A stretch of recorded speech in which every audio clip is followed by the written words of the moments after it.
I'm lucky enough to live in Oxford, one of the most beautiful cities in the south of England. But just occasionally, I long to head off somewhere new. Where this time? Ah, yes, Jordan. Perfect.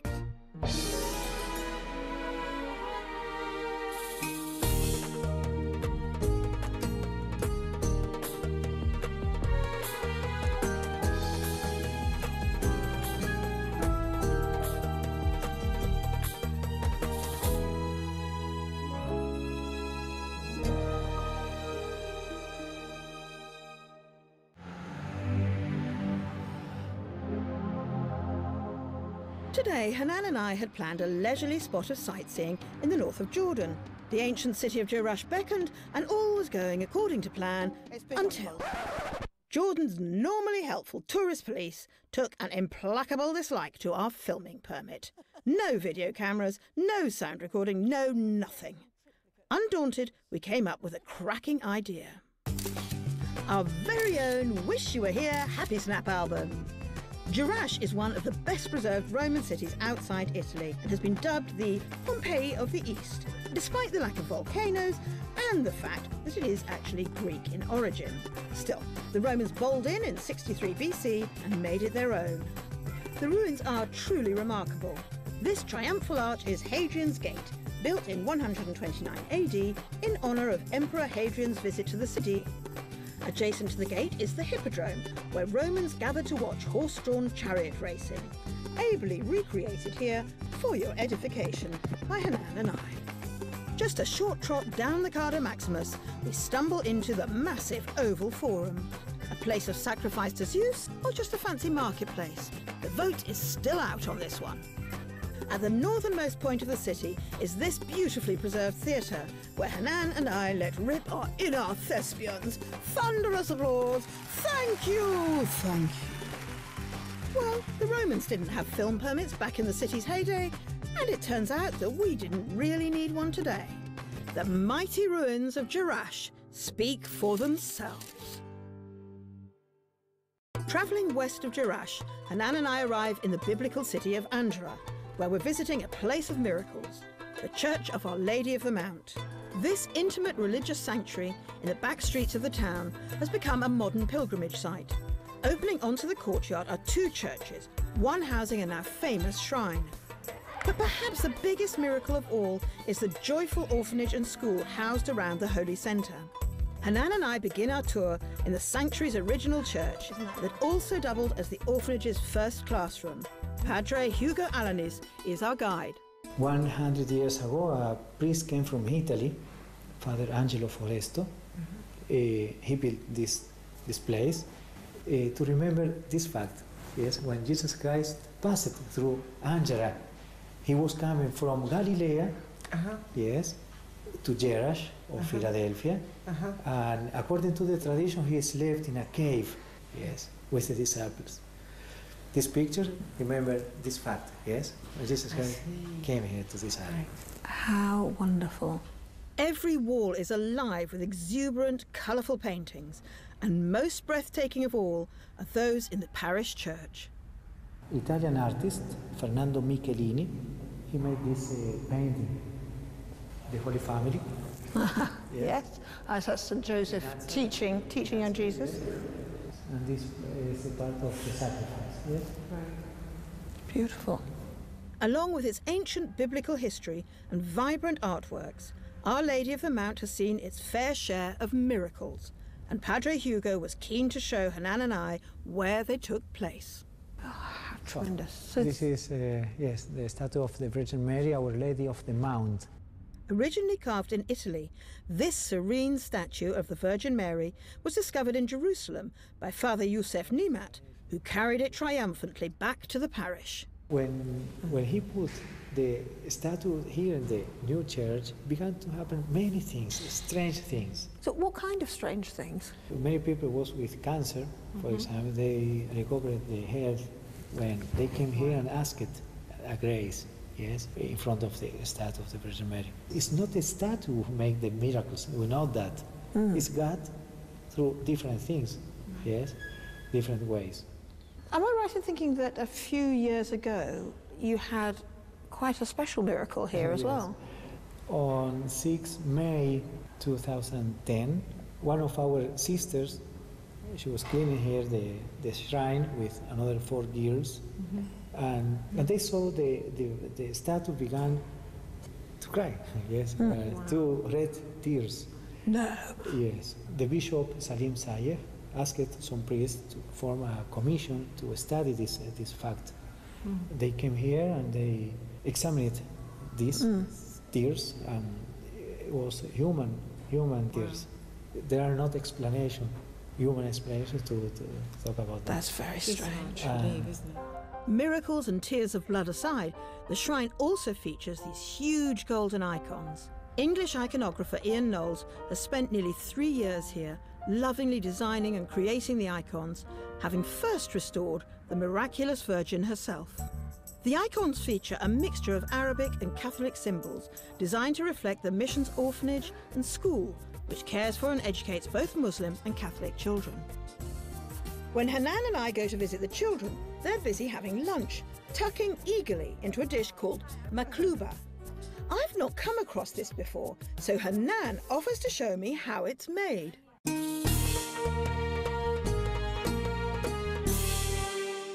Sophie, we're going to make Mokuba.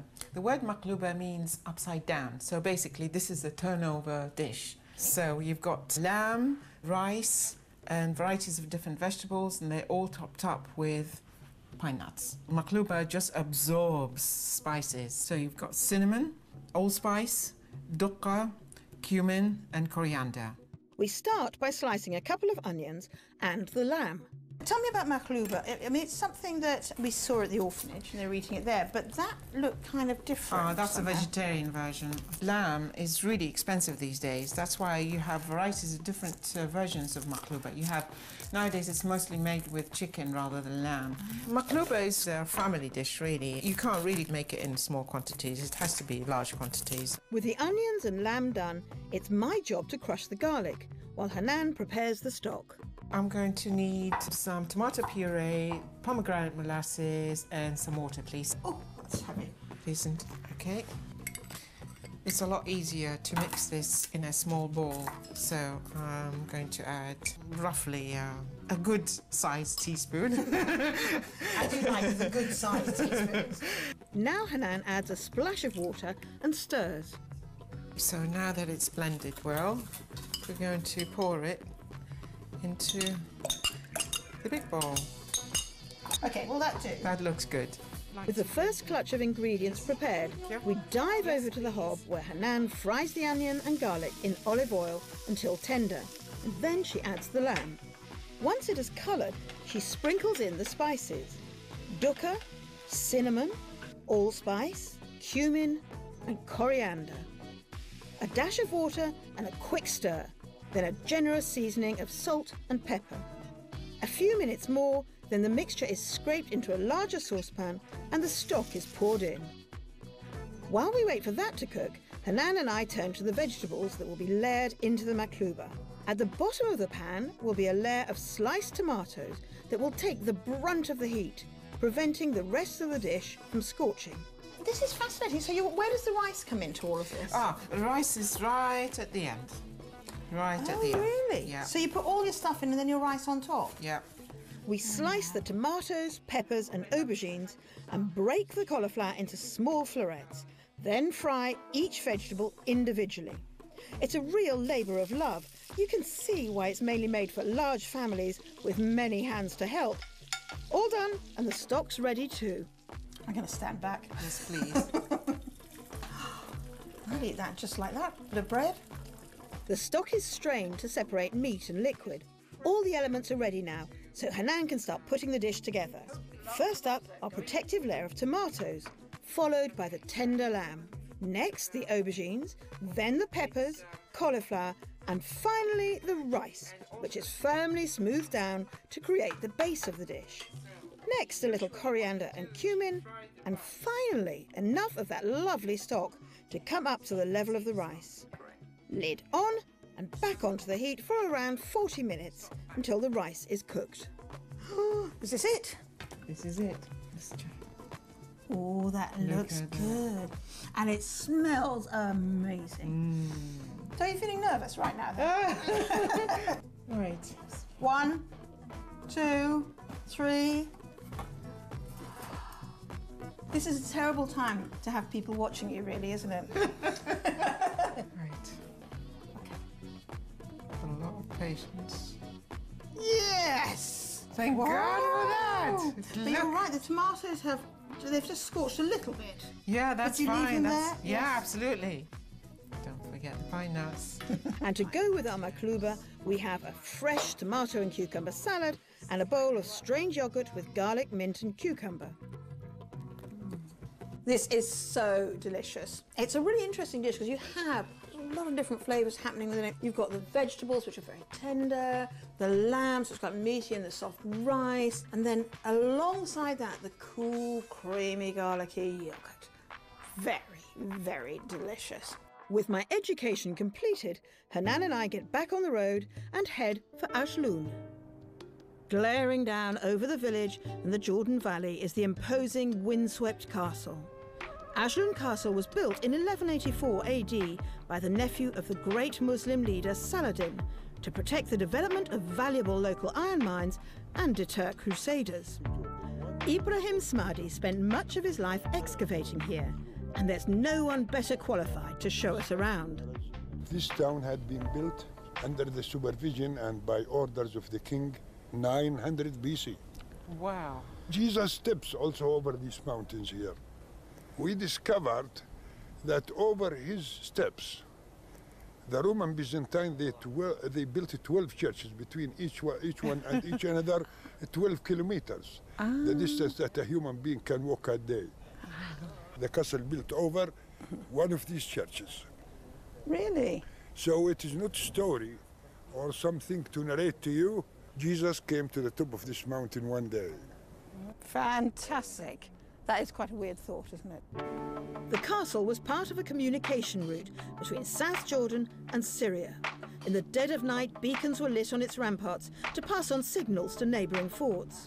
More private messages were sent a different way. They used the pigeons to transform or to take message from the castle to the capitals in that time, Cairo and Damascus. Because, you know, these pigeons know their homes, and they go there carrying the guard of their tower there, of the pigeons, take the message of the leg of the pigeon and take it to whom it concerns. If they want to send a message between a man to the castle here, they have to choose one the home Ajloun, not anyone. Fantastic. Ajloun Castle is a classic example of Arab Islamic military architecture. Its shadowy interior is a maze of rambling corridors opening into vaulted chambers. One of these houses an archaeological museum displaying a welter of artifacts discovered during renovations. Here, my friends, this is Bimaristan or hospital. We discovered down underneath the ground isolation for dangerous illnesses like smallpox and other illnesses similar to. The ill one, when he entered the hospital, after he had been recovered, they give him 2 golden dinars.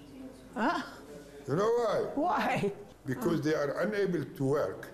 Right. So they give them 2 golden dinars to support their families with food, clothes, etc. of these services for the life. It's an early form of the It is better health than our service. health insurance nowadays. Yes.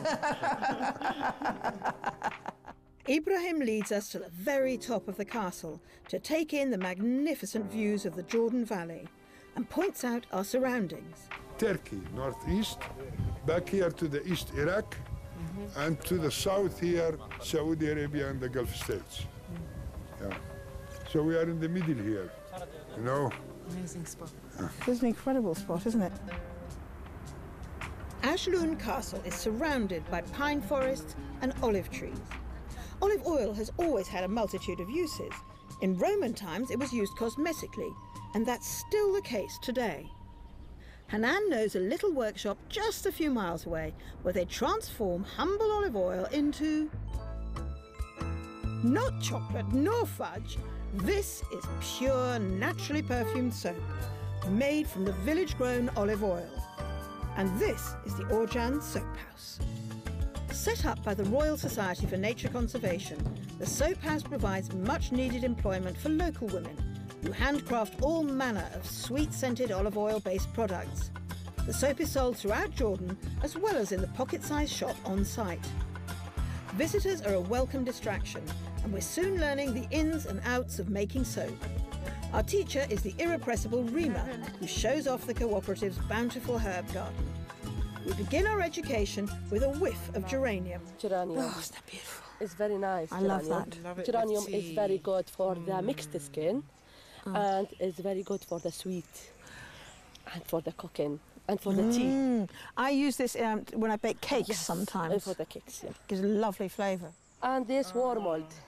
Oh, wormwood, that's a sort of slightly bitter. Yes, it's very good for the stomach. Lovely smell. She likes this. So you grow all your herbs for the soaps here? Everything Yes, here? Yes, everything in the herbs. And you have a lot of rosemary. Yes. Yes. It's very beautiful. Lovely, isn't it? Yeah, and this is the flower we cut in the soup. It's very nice for the children. Yeah. Really? Do you know how why rosemary flowers are blue? No, I don't. Well, legend has it that the Virgin Mary, when she was fleeing Herod's wrath after the birth of Jesus, she and Joseph, they stopped for a while so she could rest, and she threw her blue cloak down over the rosemary bush. Really? And ever since, the rosemary bush has had these beautiful blue flowers. What a lovely Yeah. story. This is very dry. We put in the scrub the soup. Good for the face, for the As a scrub. facial scrub. Yes. Right. The first step in the process is to infuse the freshly picked herbs in a cocktail of olive oil and sodium hydroxide. The mixture is poured into a mould and left to set for 2 hours before being lugged back inside. Hanan and I follow in its wake. That is a big slab of soap. So was this soap made today? Yes, today. Fantastic. The color is pomegranate. Pomegranate is very good for the very dry skin and for eczema. Of course. Yes, for the skin. I mean, is it the juice of pomegranate? No or what is juice. it? It's the skin, the skin of Yes. the pomegranate. They boil the skin of the They boil the pomegranate. skin of the Yes. pomegranate. Yes.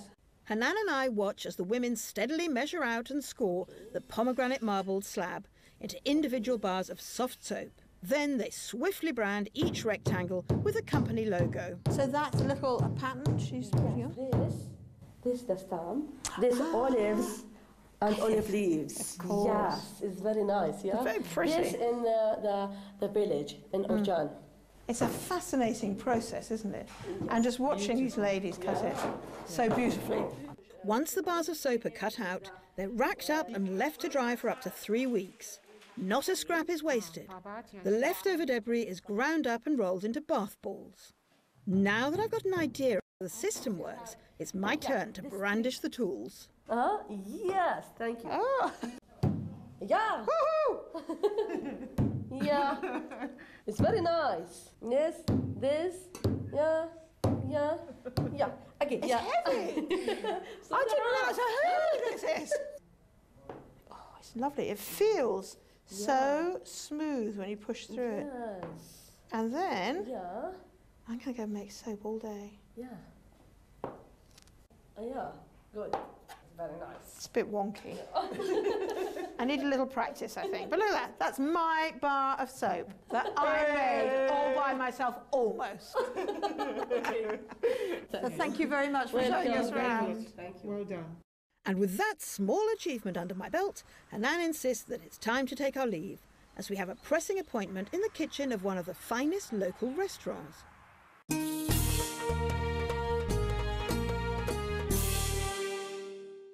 In 1977, Antoinette Rami, a refugee from the civil war in the Lebanon, arrived here in Jerash and bought the old hospital building.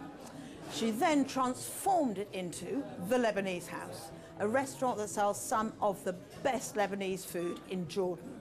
Now, Lebanese food is not entirely dissimilar to Jordanian food, but here they have one great speciality, and that is...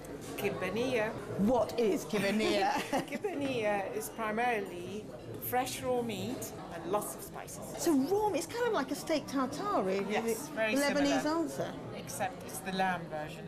I'd like to introduce you to Chef Munir, who is going to demonstrate to us how to make one of the best Kibbeh Neyyah in Jordan.